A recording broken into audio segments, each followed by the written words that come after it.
For some teams, it's now league all the way. For others, the cups are just getting started.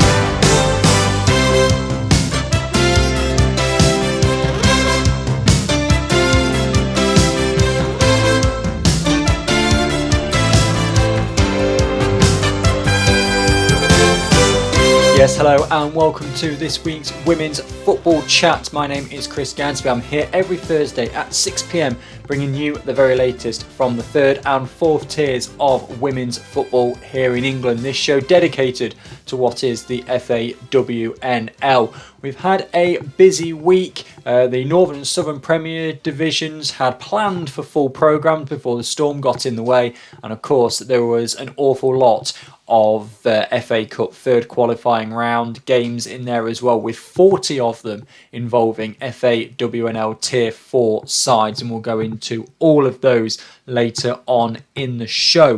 First of all though, as we normally do, we're going to start by looking at the news, and news from this week in the Southern Premier Division is that Chatham Town, I'm having to look at this one on my phone, my computer doesn't like Chatham's website. Chatham Town appoint Keith Bowenas as women's first team manager. The former Charlton, Millwall Lionesses, Watford and Estonia manager will take up his position at the club immediately. He has a strong track record of success within the women's senior game and is widely recognised as one of the leading coaches in England. The chairman of Chatham Town, Kevin Hake, says that Keith brings with him a world of experience, both domestically and internationally, along with his development strategy for players. I'm delighted to be able to move so quickly to secure Keith's services and would like to formally welcome him to Chatham Town. Keith himself has said that he's watched the team play over the last few weeks and he's excited for the opportunity. Having met with Kevin, he did not hesitate when the offer was confirmed. At this point in time, we have a fight on our hands to start winning games and moving up the table. I have worked at both ends of the spectrum, and the one promise I always make and keep is that I will give everything I can to achieve success for the club I represent. We will start work immediately to improve results whilst playing good football. He encourages all Chatham supporters to share some of the great support that you give the men's team. The women's game, on the back of the national team's success, is for sure going to continue growing, and wouldn't it be great to see our women's team competing at the highest level? This is by no means an impossibility, with drive, belief and everyone pulling together. Okay, so new managerial appointments there at Chatham Women, and again the usual line there of let's push on and try and get into the Super League one day, which pretty much every single club, apart from when there was that stake acquired in Halifax a couple of weeks ago, pretty much every club says when a new manager comes in, that is the ambition of clubs. So that's news from Chatham, that they have a new managerial appointment. Right, there's plenty to go through this week. We've got a full programme, or what would have been a full programme, in Tier 3. So let's start there, as we normally do, in the Northern Premier Division. A couple of postponements in this. The Storm not actually calling off as many games as I was expecting, particularly when you saw the pictures and the video on the news. I was expecting far more games than this to be called off. But only two suffered in the Northern Premier Division. AFC Fylde 0, Derby County 4. Rebecca May opening the scoring for Derby here in just the 10th minute, and that was the only goal in that first half. Amy Sims, Amelia Wilson and Kira Ray getting the goals in the second half, 49-70 and the 93rd minute respectively. Halifax against Forest was called off. That was called off on the Saturday. Huddersfield Town 0, Newcastle United 4. Another convincing victory for the fully pro outfit of Newcastle. Charlotte Potts, the only goal in the first half, scoring in the 32nd minute. Casey Elson in the 53rd, Rebecca Ferguson in the 79th, and Katie Barker in the 92nd. So a 4-0 victory for Newcastle. Stourbridge were behind for much of the game against Liverpool Feds before rescuing a point very late on. Paige Cole had put the home side in front in just the 8th minute, and they held on to that right the way into added time at the end of the second half. And it was only when Kelsey Richardson in the 93rd minute equalised for Stourbridge that the points were shared between those two sides. Stoke against Burnley, also postponed. That one was called off, I believe, on the Saturday as well, if memory serves me right. And then the late kickoff on the Sunday, West Brom against Wolves, the derby, and Wolves, rather unsurprisingly, coming out on top on that one. Delphi Cole with the only goal for West Bromwich Albion, but they were already 2 behind at that point. Sophie Bramford had put Wolves in front just before half-time. Olivia Ferguson then also managed to squeeze one in before half-time as well. 2-0 Wolves went in. Delphi Cole then did get that one back for West Brom in the 53rd minute to make it 2-1 before Tammy George, just 8 minutes from time, made it 3-1 to Wolves, and that's how it finished. So rather unsurprising, but a bit closer than some might have been expecting. West Brom 1, Wolverhampton Wanderers 3. Well, that means for the table, Burnley still at the top, as they didn't play this weekend. Because their game was postponed. So they remain on 20 points. Newcastle United now 4 points behind them still with 2 games in hand. So they have the opportunity, obviously, to go top when they play those extra games. Wolves are 4 points back with 1 game in hand. So Newcastle, with that bigger victory than Wolves, have gone up to second on goal difference. Stoke remain 7 points back. Forest are 8 points back. But they have 2 in hand as well. So if they win both of those games in hand, then that puts them to within 2 points of Burnley and 4 points of Newcastle should Newcastle win both of their games in hand as well. And given that Forest have got to still play Newcastle twice this season in the league, then that looks like it could close up. Derby are in 6th. They're on 12 points, but from 8 games. So they are a little way back, really. They have dropped 12 points already this season. They need to pretty much go perfect, and there's some tough fixtures coming up for Derby between now and the end of the season. The Liverpool Feds drop a place down to 7th. The bottom 5 all stay the same. As AFC Fard, after that defeat to Derby this weekend, are still waiting for their first victory in the league of the season. There is now a 4-point gap between Huddersfield and Fylde in the relegation zone, or predominantly Huddersfield in the relegation zone, and safety. That gap made to look even bigger when you consider that West Brom have a game in hand over Huddersfield and 2 over Fylde, and Halifax, who keep getting their games postponed, have 3 games in hand over Huddersfield and 4 over AFC Fylde. So a big gap has the potential to open up between West Brom, Halifax and Huddersfield. So it could be getting quite difficult for those bottom 2 sides. They need to start picking up some results relatively quickly. Let's go through then into the Southern Premier Division. Only 1 game called off here between London Bees and Oxford. Billericay Town 0, Cheltenham Town 1. Phoebe Poole in the 56th minute, the only goal of this game, as Cheltenham get another 3 points. Milton Keynes Dons made the trip across the bridge and into Wales to take on Cardiff City. Not helped Cardiff by going down to 10 late on. Many yellow cards in this game. But Adekate Fatuga in the 3rd minute had put MK Dons up early before Trisha Gould in the 71st minute made it 2-0. Cardiff just had no real answer. As I said, they had Chloe Lloyd sent off for 2 yellow cards in the 89th minute. London Bees against Oxford was postponed. And then we had the big clash between 2nd and 3rd. Portsmouth away at Rugby, and it was Portsmouth, thanks to Bethany Lumsden's goal in the first half, that came away with all 3 points. So that was valuable 3 points for Portsmouth, who look to be the side that are most likely to challenge hashtag. We'll have a look at the table in a moment.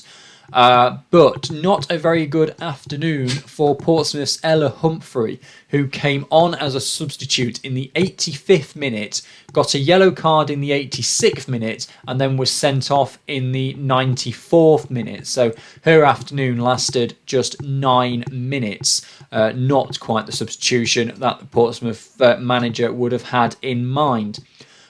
Big victory for Chatham Town again. Sorry, big victory for Ipswich Town away at Chatham Town in the 2:30 kickoff.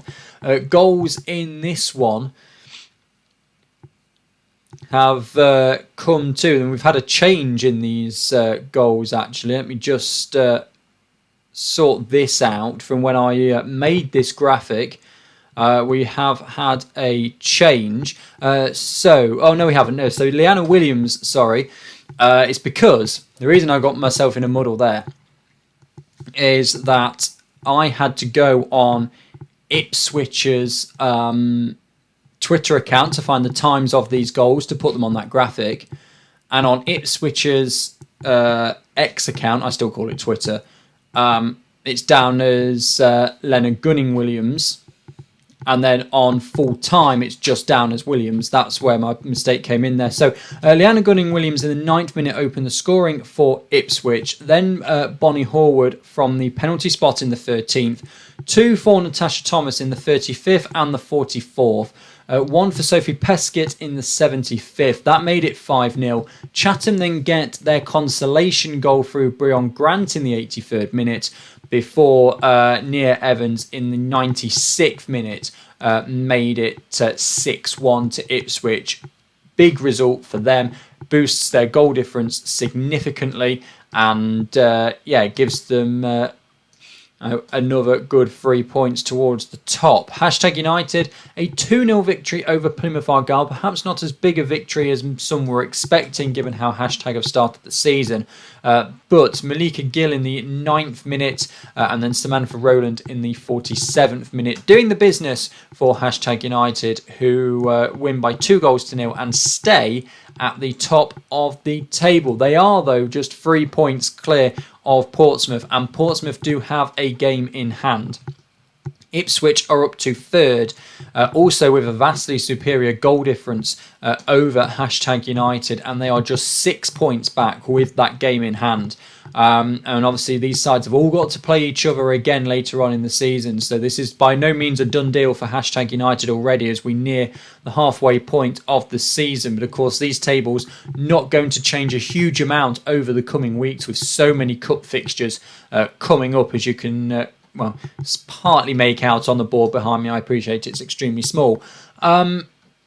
So then Milton Keynes Dons and Oxford stay where they are. Oxford, of course, didn't play because their game against London Bees was called off. Milton Keynes Dons closed the gap to the top with Rugby Borough losing, but don't actually change position at all. Cheltenham are above Billericay Town now after they were victorious over them. The bottom 4 all remains the same. Cardiff lost, Plymouth lost, Chatham lost, London didn't play. So a 3-point gap still between Chatham and Plymouth. Cardiff, yes, there's a 3-point gap there, but they have a game in hand over Chatham, as do Plymouth. Cardiff, the big advantage they've got is the extra point, and I'll put that in quote marks because it's not really, but you'll understand what I'm getting at here. Because the goal difference is 14 better, it is almost an extra point because of any tying on points. Means that Cardiff will stay the right side of it. But the goal difference, as you can see in the Southern Premier Division, is kind of a bit all over the place. You've got Cheltenham, who are in 7th on -14. Then you've got Billericay in 8th on 1. Hashtag United, top of the table. The points, of course, are what matters there. Their goal difference is 12. You've got Portsmouth and Ipswich breathing down their neck. Portsmouth on 35. Their goal difference is 23 better than Hashtag.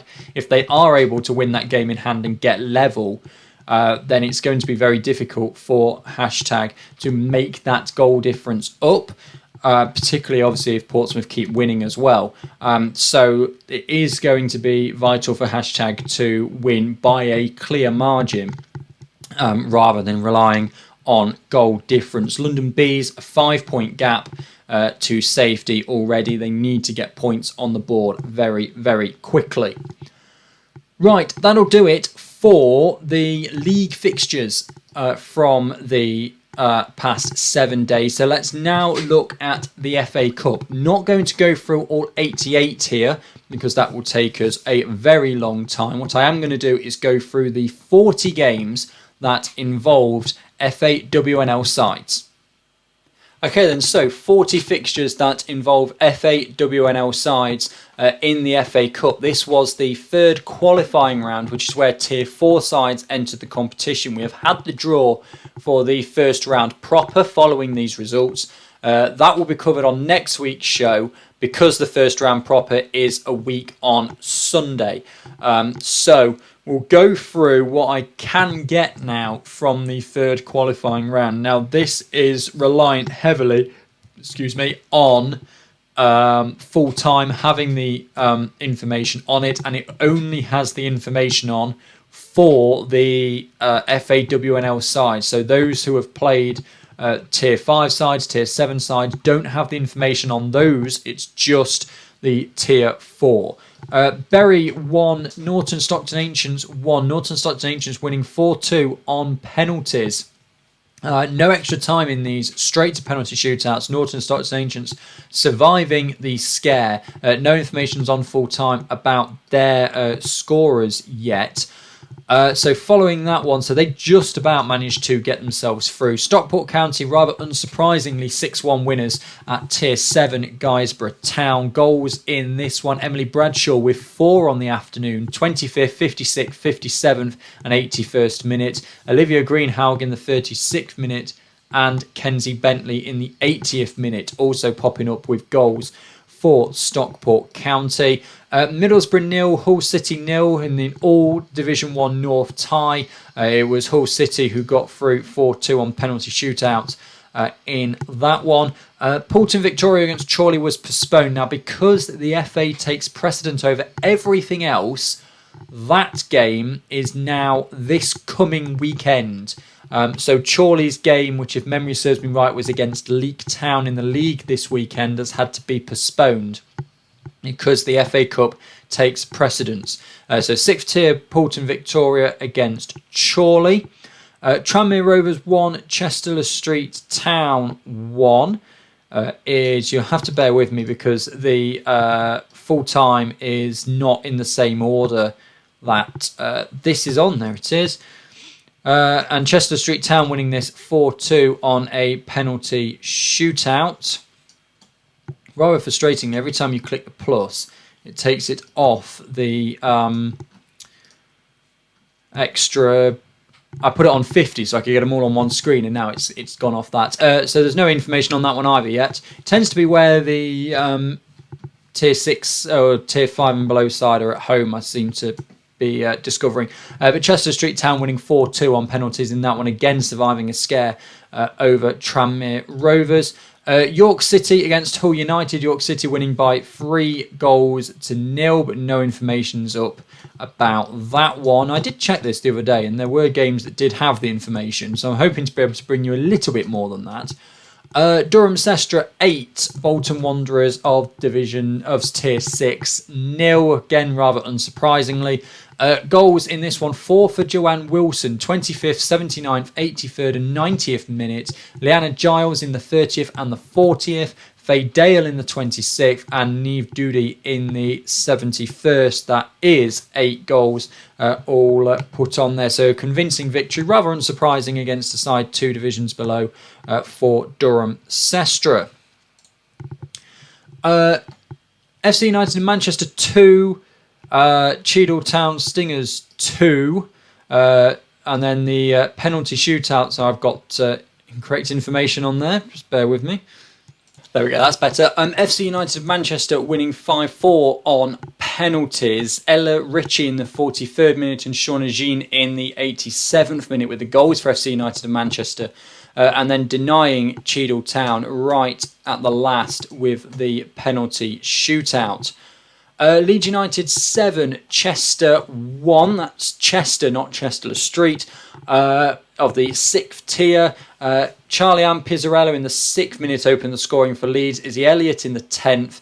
And a brace for Jessica Razou in the 51st and the 63rd. A brace for Katie Astle in the 58th and the 66th. And one for Catherine Smith in the 73rd. Very convincing for Leeds in the end. Barnsley, a narrow victory over 6th tier Wythenshawe. Great effort from the tier 6 side. Jodie Mikowska, Natalie Watson and Natalie Shaw with the goals for Barnsley. Haven't got times on there. If I remember rightly from looking this up on Sunday, that third goal and that game-winning goal very late for Barnsley. So Wythenshawe gave it a great effort and were very unlucky.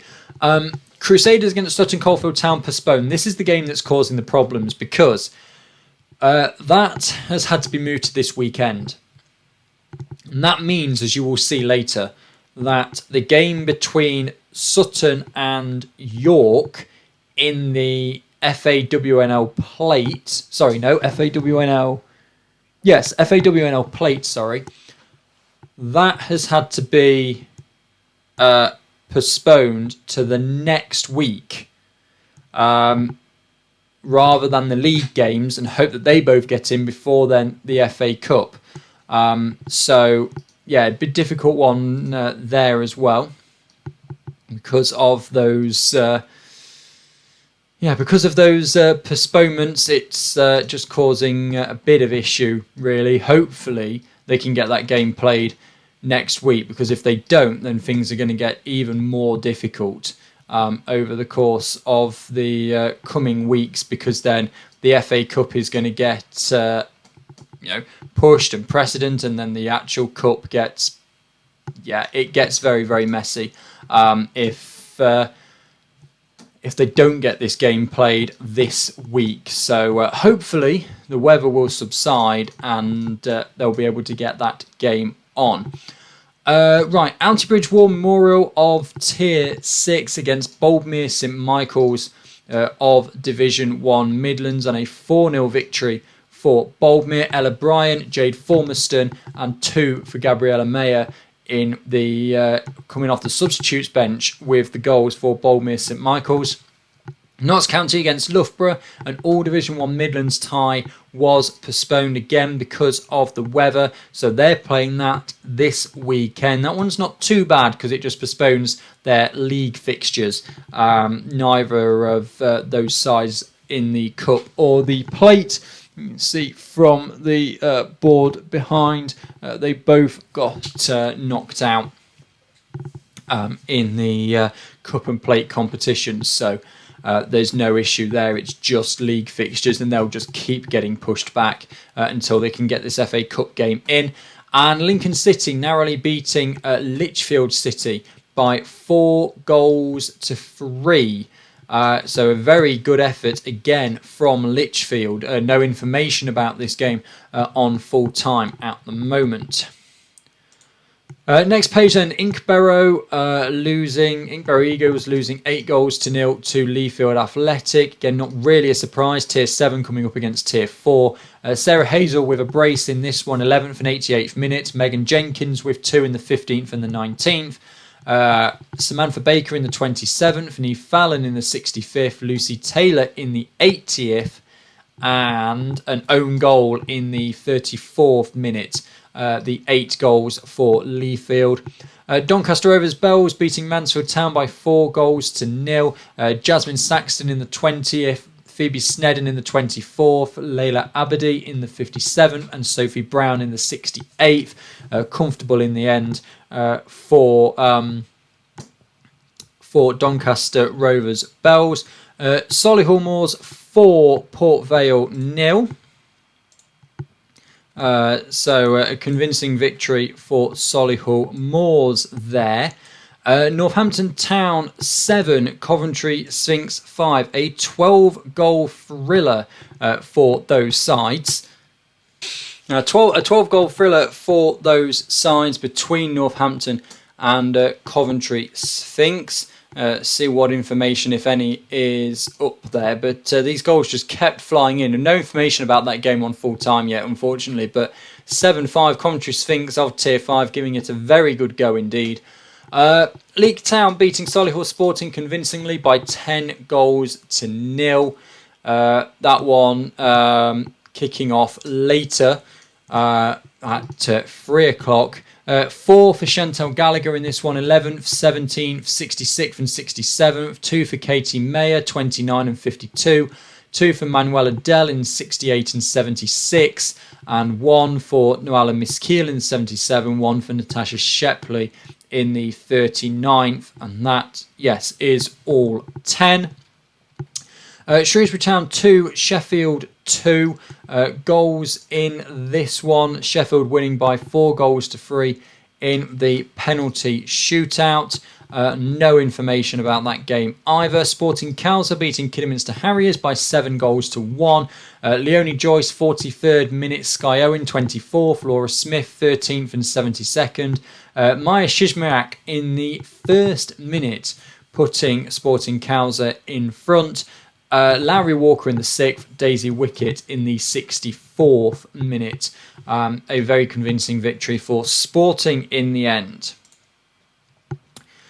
Cambridge United 4, AFC Sudbury 2. Goals in this one, if there's any information about them up. That was, of course, an all-tier 4 tie.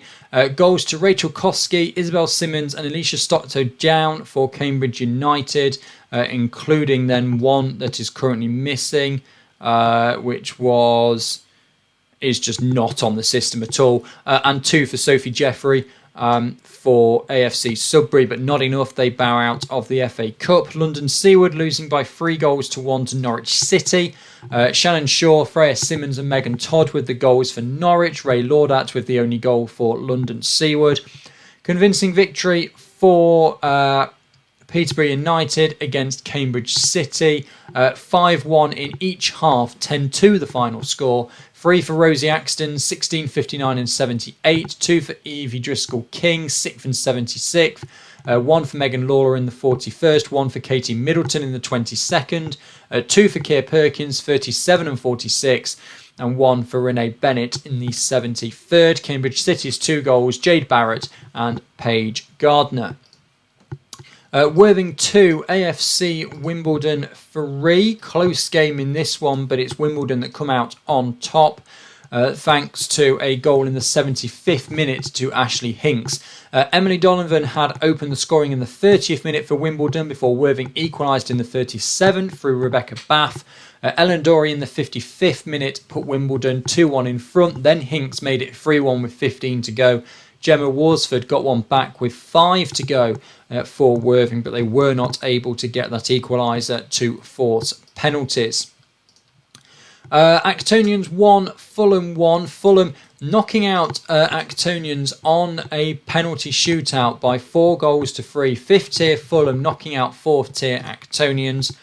Ashford Town beating AFC Whiteleaf by 6-0.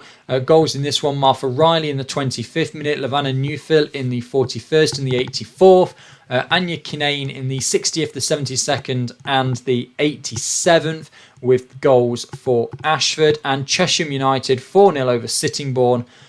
Goals in this one, Sophie Mabbs in the 12th, Sasha Smith in the 52nd, Rebecca Bloor in the 58th and Gemma Fraser in the 87th. There's 2 more pages of FA Cup fixtures to go through. There are a lot of them.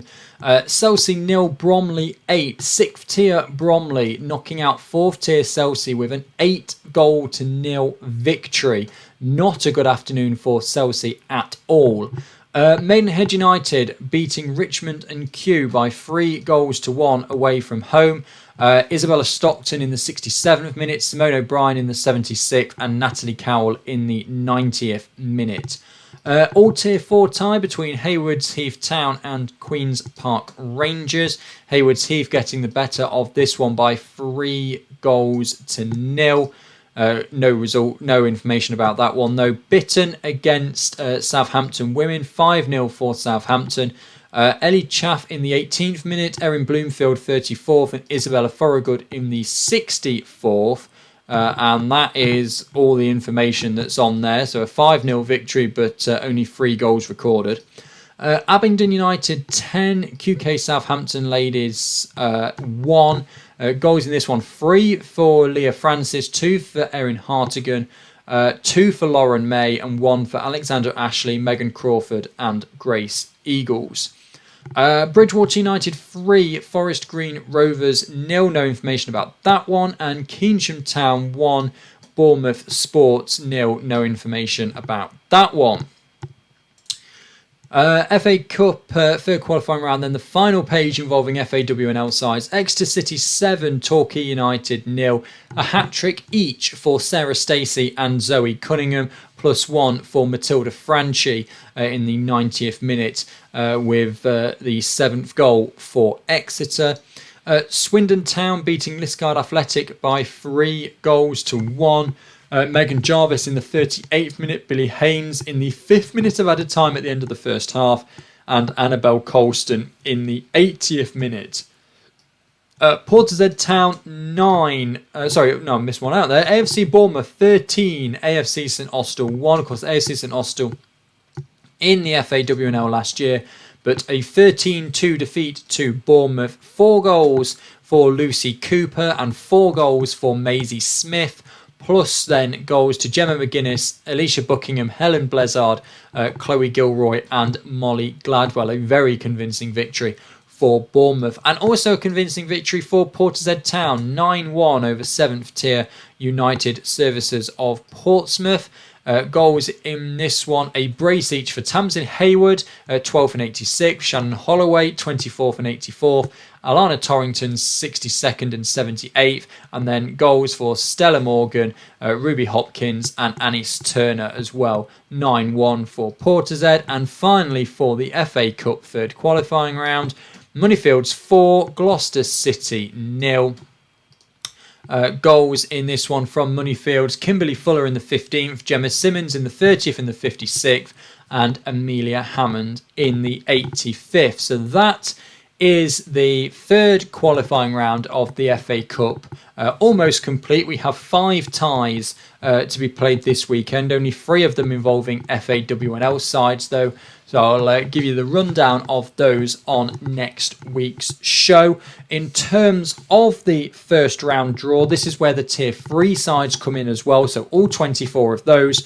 35 from tier 4, 29 from tier 5, 16 from tier 6, and 3 from tier 7. That's not including that's all the qualified teams. That's not including the teams that have still got to play their third qualifying round match. Right, let's have a look then at what's coming up later on in this week. Okay, there's not a huge amount to go through in terms of league fixtures this weekend because it is the second round of the Cup and the Plate. So there are 16 teams, or 14 in the case of the Cup. But 16 teams are involved in that competition this weekend in each. So you're talking 32 out of the 72, and it's caused a bit of a mess with the league fixtures. So just one in Division 1 North, Chester Street Town against Doncaster Rovers Bells, 11th against 9th. This is their game in hand over the teams around them as well. So both sides will be looking, Doncaster will be looking to increase that gap to the drop to 6 points, and Chester Street Town will be looking to get out of the bottom 2. They currently occupy it with FC United of Manchester. So both the sides that came up into Division 1 North this season occupying the bottom 2. In the Midlands, there's 2 games: Lincoln City against Sporting Cowser and Peterborough United against Solihull Moors. Lincoln City against Sporting Cowser first, 8th against 3rd. In that one, Sporting Cowser can jump up to 2nd with a victory if Peterborough United don't beat Solihull because of the goal difference as well. Lincoln City could get up to 6th with a victory. Peterborough against Solihull is 2nd against 4th. Solihull have a game in hand over Loughborough and Sporting, so they'll be desperate for a win. A win could see them go up to 2nd as well, just 3 points behind Loughborough, although Loughborough's goal difference is much better. 3 games in Division 1 South East. AFC Wimbledon against Worthing. That is first against third. And then you've got Actonians against AFC Sudbury, which is 7th against 10th. Sudbury. This is Sudbury's game in hand over Haywards Heath Town and Cambridge City, who currently occupy the bottom 2. If Sudbury can get a victory, it will mean they have a 5-point gap to that drop zone. And Ashford Town against Cheshire United. That is 5th against 9th. Ashford Town could, with a victory, get themselves back up to 3rd, where they were earlier on this season. Cheshire United, with a 3-point gap, this is their game in hand over the bottom 2 as well. So they could make it a 6-point gap. They'd only climb 1 place, but 6 points would leave them feeling more comfortable than just 3. And Division 1 South West then.